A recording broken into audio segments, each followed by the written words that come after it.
तो 2 दिन घर आया, 9 महीने में सिर्फ 2 दिन। अच्छा। 2 दिन ही। घर वालों को बच्चा भी छोटा बोलता है कि पापा घर क्यों नहीं आ रहा है, घर क्यों नहीं आ रहा है। सही बात। तो भाई घर पे ही समझाया कि आ जाएगा आ जाएगा। 2 दिन घर पाया, बच्चा भी शांत हो गया, फिर वापस पढ़ाई करने हम एग्जाम देने गए। भाई पूरी रात हम दोनों बहन भाई दोनों ने नींद नहीं ली, नींद आई नहीं? बिल्कुल बिल्कुल नींद नहीं आई, 1 मिनट भी? 1 मिनट भी। और सुबह एग्जाम है और नींद दोनों का नहीं। हम सवेरे उठे 4 बजे। नमस्कार दोस्तों, राइज अप क्लासेस के डिजिटल स्टूडियो में आपका फिर से स्वागत है और आपको ले चलते हैं एक और प्रेरणादायक एपिसोड में, जहां हम मिलते हैं ऐसे हीरो से जो बिना किसी शोहरत के अपने जीवन से कई जिंदगियों को रोशनी दे जाते हैं। आज हमारे साथ है खेताराम जी, एक ऐसे शिक्षक जिनकी कहानी बताती है कि हालात जैसे भी हो, अगर इरादे मजबूत हो तो किसी भी मोड़ से जिंदगी को बदला जा सकता है। बचपन में संघर्ष, पढ़ाई का बीच में छूट जाना, फिर ट्रक ड्राइवर के रूप में जीवन बिताना और उसके बाद फिर पढ़ाई में लौटकर शिक्षक बन जाना। वाकई ये कहानी दिल को छू लेने वाली है। खेताराम जी, आपका तृतीय श्रेणी अध्यापक में चयन हुआ, इसके लिए आपको बहुत बहुत बधाई। धन्यवाद सर। खेताराम जी, हम सबको ये बताइएगा कि आप किस गांव से संबंध रखते हैं और आपका प्रारंभिक जो शिक्षा है, जीवन कहाँ से शुरुआत हुई? मेरा नाम खेताराम है, मेरा गांव है खड़ीन जी। अपन बाड़मेर से 40 किलोमीटर दूर है। राजनीतिक दृष्टि से काफ़ी अप्रोच वाला गांव सुना जाता है। जी। तो आपकी प्रारंभिक पढ़ाई कहाँ से हुई? प्राइमरी पढ़ाई 5वीं तक सोडा की बस्ती, मेरे घर से 3 किलोमीटर दूरी स्कूल है। उसके बाद में खड़ीन गांव में मेरे घर से 7 किलोमीटर दूर स्कूल है। वो 1 महीना वहाँ गया, बाद में मेरे घर के नज़दीक बगते की बेरी भाजपुर में 8वीं स्कूल हो गई। वहाँ 8वीं वहाँ की 8वीं करने के बाद में मैं बाड़मेर आ गया गांधी चौक स्कूल में। 9वीं 10वीं में फेल हो गया, वापस खड़ीन चला गया। खड़ीन मेरे गांव से 7 किलोमीटर घर से दूरी में है। तो यहाँ फेल होने का कारण आपकी लापरवाही रही या?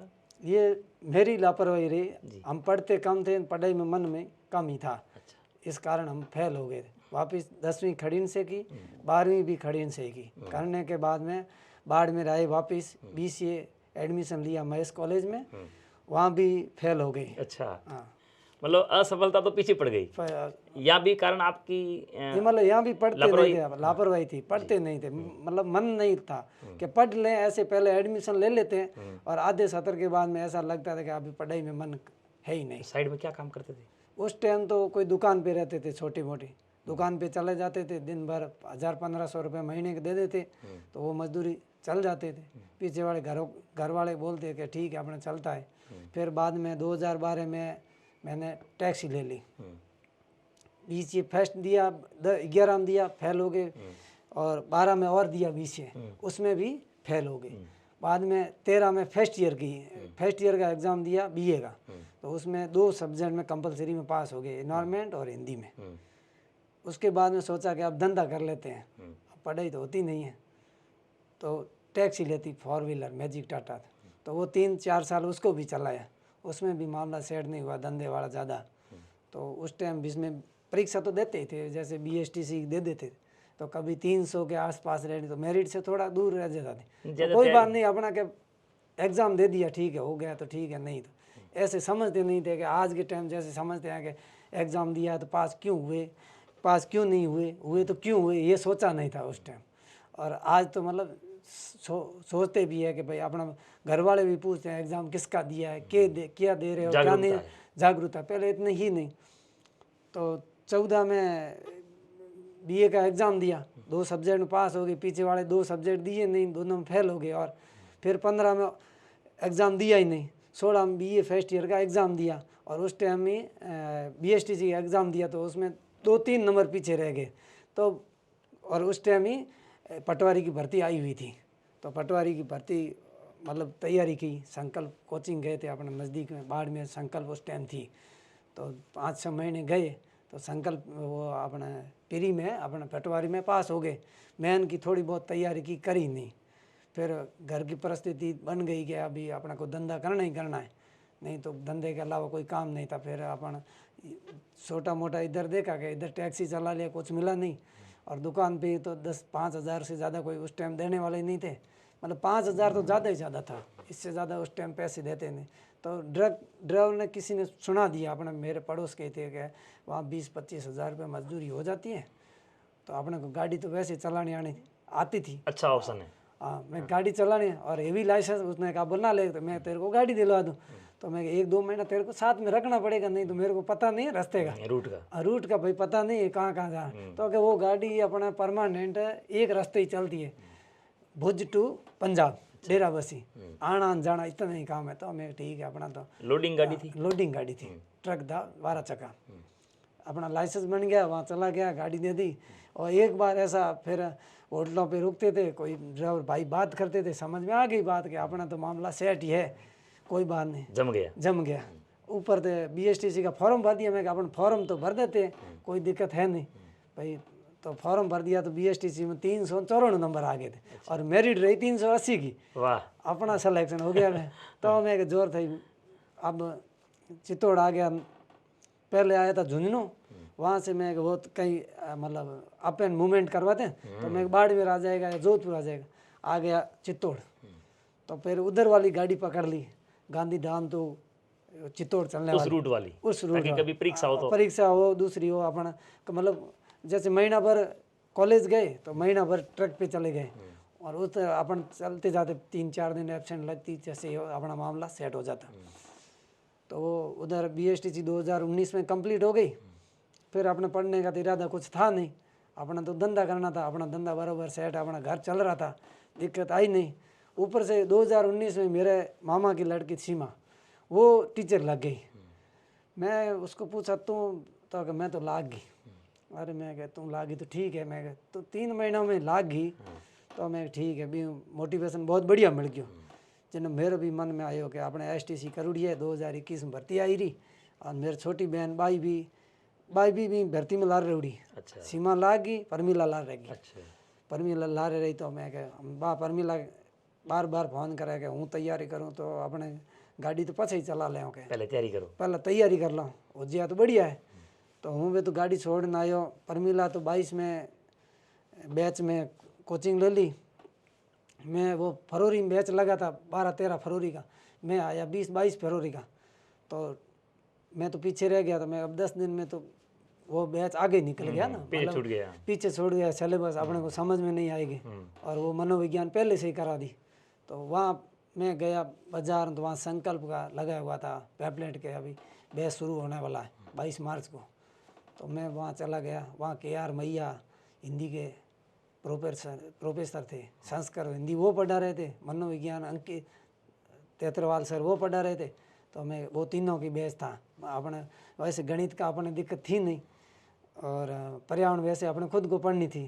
तो मैं मनोविज्ञान और हिंदी संस्कृत तीनों का, और पहुँचा गया तो अपने सिलेबस में कंप्लीट हो जाएगा सोचा। तो वहाँ गए तो 15 दिन गए कोचिंग, 22 से 5 तारीख तक गए। फिर कोरोना आ गया। कोरोना आया तो भाई छुट्टी कर दी कोचिंग सब की। अपन भी घर बह गए, 15 दिन पढ़े, अपना भी मन नहीं लगा, और 10 दिन घर चले गए। फिर सोचा कि अब बैठे बैठे क्या करें, वापस अपना गाड़ी पे। फिर वापस अप्रैल मई जून में वापस आया। CCI में मैथ का बैच चालू हुआ नरपत जी का। तो वहाँ ली, वहाँ 10-15 दिन गए तो वहाँ और कोरोना आ गया, फिर वो भी छूट गया। फिर उस टाइम दोबारा मैं नहीं गया। दोबारा मैं अब गए तो अपना सिलेक्शन नहीं हुआ। उस टाइम पढ़ाई समझ में आ गई। उस टाइम समझ में आ गई कि अब करनी कैसे। पहले तो तुक्का ही था, तरीका समझ में आ गया। अब मैं वापस गाड़ी पे नहीं जाएंगे। तो किसी को पूछा रूम का किराया देंगे, अपना खाना पीना तो सब अव्यवस्था हो जाएगी। तो रूम अपने को फोकट में मिल गया। अच्छा। अपने परिचित थे मगाराम जी, उन्होंने अपने को रूम दे दिया फ्री में। तो रूम का खाने का घर से दही दूध आ जाता था, और आटा वगैरह भेज देते थे, अपना मामला सेट। तो पढ़ते रहे। फिर इधर टेस्ट सीरीज़ भी शुरू कर लिया। CCI में देते थे, संकल्प में टेस्ट सीरीज देते अपना परीक्षा नज़दीक आई। अपने को भी ऐसा हुआ कि अभी परीक्षा 1 महीना और घिसक जाए तो अपना सिलेक्शन पक्का, तैयारी और बढ़िया हो जाए। नहीं तो अब कुछ नहीं पढ़ा, ऐसा लगने लगा। जैसे अपने को पढ़ने लगेंगे तो अपने को ऐसा लगेगा अपन कुछ भी नहीं पढ़े, और शुरुआती में लगेगा अपन तो है तो अपन ही है, ये तो कुछ है ही नहीं। तो वो लगा, एग्ज़ाम हुआ, अपने 126 ऐसे बैठ रहे थे। तो किसी ने बोला हो जाएगा ऐसे, मतलब पहले आंसर की किसी कोचिंग के बताए हुआ। फिर वो फाइनल रिजल्ट आया तो अपना 121 नंबर आए। और मेरे सिस्टर का 122। मैं ये रेगुलर पढ़ रही है तो इसको 22 और मेरे को 121, इतने कम पड़े तो भी तो भी कम पढ़े। मैं कहा ठीक है, अगली बार अपन दोनों जब भर्ती आएंगे दोनों तैयारी करेंगे कर साथ सकते हैं। साथ में। फिर मई में मैं वापस एग्ज़ाम दे के फिर चला गया, गाड़ी पे रुका ही नहीं। अपने मैं क्या पता है हो जाएगा तो ठीक है, नहीं हो जाएगा तो अपन वही तो अपना काम तो है ही। फिर जनवरी में फिर नोटिफिकेशन आया कि रीट प्री होगा मेन होगा, दोनों होगा। तो वो भाई देखते रहे अब क्या मेन है प्री है क्या है, क्या देखते रहे। 2 महीना 3 महीना मई तक आ गए। मई में आने के बाद में फाइनल आ गया कि अब मतलब सिलेबस मेन का सिलेबस आ गया था। पहले तो सिलेबस नहीं आया था, मतलब बड़ा बड़ा सिलेबस आ गया कि भाई ये पार्ट आने वाला है ABCD। तो बाद में वो फुल सिलेबस आ गया तो हम चले गए यहाँ से सूरतगढ़, क्योंकि भाई बहन दोनों एक तीसरा छोटा भाई और था। भाई वो छोटा भाई वो पहले ही चला गया वहाँ। अच्छा। वो हिंदी से अभी लेक्चरर की तैयारी कर रहा है। वो पहले था, उसके रूम लिया हुआ था, खाने पीने की व्यवस्था थी। हम चले गए दोनों भाई बहन वहाँ जाने के बाद में फ़ोन बंद कर दिया, व्हाट्सअप, इंस्टा, फेसबुक, किसी से आना जाना फ़ोन वगैरह सब बंद एकदम। किसी से कोई कांटेक्ट खत्म, घर वालों से खत्म, केवल पढ़ाई और पढ़ाई। घर वालों को बोल दिया टेलीग्राम आप डाउनलोड कर लो, मैंने भी टेलीग्राम डाउनलोड कर ली। हम वहाँ लाइब्रेरी जाते थे, घर वालों को आपके नेट है ही, फ़ोन तो किसी तरह का था ही नहीं। टेलीग्राम से बात होती थी, बस कोई मैसेज कर देते थे, काम होता तो, नहीं तो घर वालों को बोला कि भाई 12 महीना आप चुप रहे, हम पढ़ाई कर रहे हैं तब तक ठीक है। अभी वहाँ 9-10 महीना रहे, बीच में 1 दिन 2 दिन घर आया, क्योंकि मेरे मामा जी की डेथ हो गई थी तो वहाँ आना भी जरूरी था। अपना क्या है कि सामाजिक परंपरा है, अपन नहीं आते तो ऐसे बोलते हैं कि भाई आप क्यों नहीं आया, निभानी पड़ती है। तो 2 दिन घर आया, 9 महीने में सिर्फ 2 दिन। 2 दिन ही। घर वालों को बच्चा भी छोटा बोलता है कि पापा घर क्यों नहीं आ रहा है, घर क्यों नहीं आ रहा है। सही बात। तो भाई घर पे ही समझाया कि आ जाएगा 2 दिन घर पाया, बच्चा भी शांत हो गया। फिर वापस पढ़ाई करने। फरवरी में एग्ज़ाम था, पहले मई में गया, फरवरी में एग्ज़ाम। अपन कंटिन्यू कोई किसी से कोई लेना, टेस्ट सीरीज भाटिया आश्रम की वो बोलते वैसे करते, और एक कलाम की टेक्स्ट बुक आ गई, वो भी दोनों ले ली, दोनों ऑप्शन के। भाई इनका क्वेश्चन हार्ड आ रहा था, अपना हो सके यहाँ बैठने कितना नकल वाले ही करते हैं क्या है। अच्छा। पारदर्शिता अच्छी नहीं थी भाई, अच्छी है नहीं है अपने को पता था। तो एक टेस्ट सीरीज और ले लेते हैं परखने के लिए दोनों और ले लेते। तो अपने को वहाँ भी अपना मतलब जैसे 24-25 हज़ार स्टूडेंट बैठते थे, तो अपनी रैंक 400-500 में आ जाती। तो अपने को मन मतलब शांत है, कॉन्फिडेंस बढ़ा कि अपना सिलेक्शन नहीं होगा तो किसी का नहीं होगा 100% है। तो भाई मेरा सिस्टर का भी वही, मेरे से 50, 30, 40 मतलब रैंक ऊपर ही रहती थी, उसकी नीचे नहीं रहती थी मेरे से। तो भाटिया आश्रम में भी 800-1000 में से हमारी 100 में 150 के अंदर में रहती थी। 9 महीने ही वही रही, चाहे छोटा शेड्यूल हो चाहे बड़ा शेड्यूल हो। तो वहाँ एग्ज़ाम दिया, एग्ज़ाम देने आए, उस दिन पूरी रात नींद आई नहीं थी। 4-5 दिन पहले नींद तो उड़ गई, इतनी मेहनत की, इतना तनाव था एग्ज़ाम के। अब कैसे कंट्रोल। उस टाइम हमारे मतलब मेरे सिस्टर के साथ में एक STC कर रही थी लड़की, मीरा, उनका भाई था आर्य से, हीरा राम जी बाबू साहब। हाँ, हीरा राम जी बाबू है ना, उनके पास चले गए हम। मतलब 3 दिन पहले उन्होंने पहले हमारे को कुछ नहीं आया, चाय पियो, आते पूछा कि आप पढ़ाई छोड़ी क्यों। तो साहब ने कहा हमारे से तो होती नहीं है अभी, मतलब याद कुछ भी नहीं रहता। कोई बात नहीं कि आप पानी पियो, चाय पियो, खाना। हम वहीं खाना खाए थे, रात भर वहीं बैठ गए थे। मतलब मेरे भाई का रूम उनका मतलब क्वार्टर पास में थे, ज़्यादा दूर।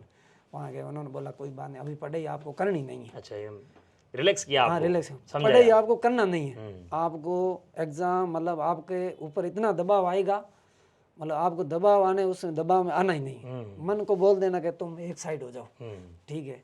हम एग्ज़ाम देने गए भाई, पूरी रात हम दोनों बहन भाई दोनों ने नींद नहीं ली। नींद आई नहीं? बिल्कुल नींद नहीं आई, 1 मिनट भी। सुबह एग्ज़ाम है और नींद दोनों कहने। हम सवेरे उठे 4 बजे, 4 बजे उठे, दोनों स्नान पानी किया, अगरबत्ती की भगवान को। आज हमारा बेड़ा पान 2-3 मंदिर आए बीच में। 9 महीने की कंटिन्यू जो है आराधना है, 2-3 मंदिर आए, भगवान आप भी पार करना, 9 महीने की तपस्या का सफल करना। सिस्टर को वो मतलब उनकी ईर्जी उन्होंने छोड़ दिया। मैं वहाँ से पैदल चला गया, 12वीं रोड से आगे बॉम्बे मोटर चौराहे के पास मेरा सेंटर था, उनके घंटाघर में था। तो एग्ज़ाम दिया, एग्ज़ाम देने पेपर आया, पढ़ा, शांति लग गई कि अपना पेपर मामला धीरे धीरे शांत हो जाएगा। आराम से पेपर दिया, एक दो क्वेश्चन गोले डबल भरने लगे, तो उस टाइम छोड़ दिया कि अब कोई बात नहीं, हो जाएगा तो ठीक है, नहीं तो और गलत भर देंगे। बाद में सिलेक्शन हो गया, अपना वहाँ से बाहर आए तो कोचिंग सेंटर वालों ने वैसे तो वो तैयारी बैठे हैं कि हमारा आंसर, तो उसमें 210 नंबर आ गए। आंसर की उन्होंने निकाली थी? हाँ, निकाल दी, तो अपना उसमें 210 नंबर आ गए। अच्छा। अरे भाई मैं गई तो बहुत बढ़िया। मेरे सिस्टर बोले मेरा तो क्या 208 आ रहा है, तेरा 10 आ रहा है। मैं आ रहा है तो क्या कोई बात नहीं, 8-10 में तो अंतर नहीं है ज़्यादा, तो ठीक है। घर आ गए, घर आए वो फिर 10-15 दिन महीने भर में हमारा मतलब आंसर किया, चेक किया तो हमारा बैठ रहा है 205। अच्छा। फिर वो ऊपर नीचे हुए क्वेश्चन, तो फाइनल आया रिजल्ट तो 199.33 मेरा बैठ गया और मेरा सिस्टर का 205 बैठ गया। 205। हाँ, दोनों का होम जिलो ही मिल गया। तब हमारा भाई बहन दोनों का सिलेक्शन हो गया, चयन हो गया। एक हमारे मतलब ताऊजी का लड़का, उनका भी सिलेक्शन हो गया। तीनों एक ही परिवार में सिलेक्शन, परिवार में बहुत खुशी हुई। एक ही परिवार से और सगे भाई बहन दोनों का सिलेक्शन होना, फिर घर जाकर के अभिभावकों से मिलना, उस समय आपको कैसा महसूस हुआ? बहुत महसूस हुआ, अच्छा लग रहा था। उन पेरेंट्स की आंखों में क्या खुशी? बहुत खुशी, पढ़े पेरेंट्स की तो थी, अड़ोस पड़ोस की भी बहुत खुशी थी। अच्छा। आज मेरे को देख के बहुत मतलब अड़ोस पड़ोस में भी पढ़ते हैं कि इनका हो गया था, हमारा क्यों नहीं होता। उसमें बच्चा आपका कितने साल का था जब आपका चयन हुआ? बच्चा अभी समझ लो 9 साल का है, 2 साल पहले तो 7 साल का है। 7 साल का समझ रहा होगा कि भाई ये पापा नौकरी लग गए। आज भी वो बोलते हैं, मैं जब फोन करता था घर पे तो बोल दूंगा, मैं नाना जी को बोल दूंगा आप पढ़ाई क्यों नहीं करते। अच्छा। फर्स्ट टाइम ही। अच्छा। मेरे नाना जी इनके मतलब बेटे के नाना जी पीटीआई के। अच्छा। क्या शिकायत करूंगा आप पढ़ोगे नहीं तो? नहीं पढ़ोगे। बच्चे में भी इतना जुनून था कि पापा पढ़े, और आपने उनकी बात पे खरे उतरे। बहुत बहुत फिर से आपको बधाई, आप भाई बहन दोनों एक ही भर्ती से लगे, और ये तो अपने पेरेंट्स की मतलब खुशी का ठिकाना नहीं रहा होगा। तो खेताराम जी ये बताइए कि आपने बार बार ट्रक पे जाना, वापस पढ़ाई में पकड़ना, वापस ट्रक पे जाना, तो ये आर्थिक परिस्थितियों के कारण ऐसा फैसला लिया आपने? ये आर्थिक परिस्थिति ही थी, क्योंकि घर में पापा अकेले कमाने वाले, वो भी चतुर्थ श्रेणी कर्मचारी है। और एक आदमी का इतना सबको संभालना भी मुश्किल था, और अपन भी एज हो गई थी, जैसे 15 साल 20 साल तो बच्चे को अपना भी आज भी नहीं कमाना। शादी भी हो गई। शादी हो गई, शादी के बाद में कमाना पड़ता है। कमाएंगे नहीं तो बिना कमाए तो अपना काम चलता नहीं है, अपना मतलब समाज का। तो वो मतलब अच्छा रास्ता वही दिखा मेरे को, दूसरा रास्ता दिखा नहीं। और ये तो वो देता रहा, जैसे वहाँ ट्रक ड्राइवरिंग करता रहा, तो उस टाइम इधर भी परीक्षा देता था। ऐसा नहीं कि मैं परीक्षा हर साल परीक्षा दी, चाहे बीए की दी, बीएसटीसी की दी, किसी की भी हर साल, ऐसा कोई साल गया नहीं कि मैंने दी नहीं परीक्षा तो दी थी। तैयारी का समय कम मिलता था। समय मतलब इतना जागरूक नहीं था कि अपन पढ़े, अपने को यही समझ के अपन एग्जाम दे के आएंगे वो फाइनल है। अच्छा। ऐसा था। ऐसा नहीं था कि अपन पढ़ेंगे नहीं तो पढ़ने लगे, तो उस टाइम पता चल गया कि अभी इस पढ़ाई से तो होता ही कुछ नहीं है। ऐसा। तो खेताराम जी ये बताइए कि आपने कंटिन्यू काफ़ी वर्षों तक ट्रक चलाया, तो इस दरमियान ऐसी कोई घटना घटी हो? मैं अहमदाबाद गाड़ी खाली करने गया, फैक्ट्री में गाड़ी रात को लेट हो गई खाली। टोल का क्या, रिटर्न टोल लेते हैं ना, उस टाइम रोकड़ में लेना पड़ता, आज तो फास्टैग हो गया। उस टाइम फास्टैग होने वाले थे, तो रिटर्न टोल ले लिया। वहाँ मैं फैक्ट्री वाले को बोला मैं फटाफट गाड़ी खाली करके दे, मेरे को टोल रिटर्न लेके आया। अब सेठ को पता नहीं ये रिटर्न लेके आया, मैं तो रिटर्न लेके गया, पैसा बच जाता 1000 रुपये। तो वापस आया मैं, अहमदाबाद बाईपास से मतलब दादरा से पहले एक टोल पड़ता, वहाँ गाड़ी रोकी, वहाँ मेरे को लुटेरों ने पकड़ लिया। रात थी ऊपर, रात को 1 बजे हुआ था। आपकी गाड़ी अकेली थी? अकेली, मैं गाड़ी अकेला, मैं तो मतलब बाथरूम टॉयलेट के लिए रोका था। मैं क्या वहाँ मतलब पानी पेशाब कर लेते हैं टोल के पास, अपने को थोड़े पता होता है। टोल के पास रोकी आपने? टोल के पास, ठीक है। तो वहाँ लुटेरों ने पकड़ दिया, 3-4 ने पकड़ के गला दबाया जबरदस्त, इतना जबरदस्त। मैं आज तो मर गए। आज मैं अपने पास में मंदिर की घंटी बजी, मैं कहा ये भगवान तुम बचाना, बचाओ, तो ये समय तो वो वहाँ पे बस पूरी रात हाथ पीछे बांध दिए, पैर बांध दिए। अब क्या पैसा निकाल, अपने पास तो पैसा था कहाँ, पैसा होते तो वहाँ जाते क्यों? तो अपने पास 2000-2500 रुपये टोल वाले वो दे दिया, दूसरे इतने ही बचे थे, 2000-2500 इतने हैं। कान में लौंग था वो ले लिया, एक मोबाइल था वो ले लिया, क्योंकि उस टाइम मोबाइल नए शुरू हुए थे, 17 की बात है, नए शुरू हुए। तो मोबाइल ले लिया, वहाँ से आया, अपने पानी भी अंदर नहीं जा रहा है, घंटे पूरे मतलब ये अपने कौड़ी को डंडो है ना, हाँ। लेन दबा के हो सके इनको पैसा हो तो औंकर जे हाँ कर सच सच बोल दे। सच बोल दे। अपने पास पैसे थे नहीं, और डीजल टंकी में डीजल वो लिया नहीं उन्होंने कि पैसा हो तो दे। तो एक कान के लूंग थे वो, क्योंकि अपना लूंग डालते ही डालते अपना, और दूसरा मोबाइल में 2500 रुपये उन्होंने ले लिया, रात भर बांध के रखे। आज भी मेरे को वहाँ जाता हूँ याद आती आती है। फिर वापिस आया, फिर मैं अब फिर घर आ गया, घर वाला फिर हाथ पैर खोले किसने फिर आपके? फिर वो 5 बजे सवेरे उन्होंने खोल दिए लुटेरे। उनका काम ऐसा ही था लूटने का वहाँ, कि भाई सुबह अब रात 2-4 गाड़ी मिली लूटी, 2-4 हज़ार रुपये मिले, उनको तो मिलना ही है। फिर सवेरे खोल दिए, फिर मैं चला गया, आ गया गांधीधाम भुज, वहाँ ऑफिस खड़ी की। मैं तो घर जाने वाला हूँ। वहाँ तो मुकदमा दर्ज करवाया, तो वहाँ पुलिस वाले अपना भी कार्रवाई करते नहीं, करते करी, तो वो अपने को पता नहीं, आज के बाद अपन वापिस कभी गए नहीं। वहाँ आए, मैं अपन तो घर चले जाएंगे। यहाँ आके ट्राई करी, इसमें कैन में वगैरह तो 3 साल पुराना मांग रहे, तो भी मामला सेट हुआ नहीं। फिर वापस महीना भर रहे, वापस गुजरात चले गए। वहाँ गाड़ियाँ फिर अपने को पूरा लाइन का पता लग गया कि अपने को रात को रोकनी कहीं नहीं, कितना भी टायर पंचर हो जाए तो भी नहीं रोकनी, आगे वाला भी हो जाए तो अगले वाले कोई ठिकाना नहीं, वहाँ रोकना ही मत। और किसी रूस में जैसे हम उदयपुर चलते थे तो माउंट आबू के बाद में इधर दिन अस्त हो जाता, 8 बजे माउंट आबू से पहले ही रुक जाते थे, उधर घाट में जाते नहीं थे, संवेदनशील इलाकों में नहीं जाते थे कभी नहीं जहाँ जाते, खतरा होता था। जहाँ खतरा होता। तो खेताराम जी ये बताइए कि आपने जो ये अध्ययन किया और रेगुलर गाड़ियों पे रहे, तो ऐसा वो कौन सा क्षण था जिसने आपको मोटिवेट किया कि अब मैं गाड़ी चलाना छोड़ दूँ और नौकरी में तैयारी करूँ? ऐसा वो कौन सा पल, टर्निंग पॉइंट क्या था आपका? टर्निंग पॉइंट तो क्या, 2017 वाली भर्ती थी। मेरी सिस्टर थी, मामा की लड़की है सीमा, जो टीचर है अभी, उनका क्या सिलेक्शन हो गया था। और वो पहले मेरे को बोलती भी क्या तुम पढ़ ले, वो पटवारी, मैं पटवारी कर रहा था, वो 3rd ग्रेड, कि अपन दोनों नौकरी, तुम पढ़ ले पटवारी बन जा, मैं मास्टर बन जाऊँ।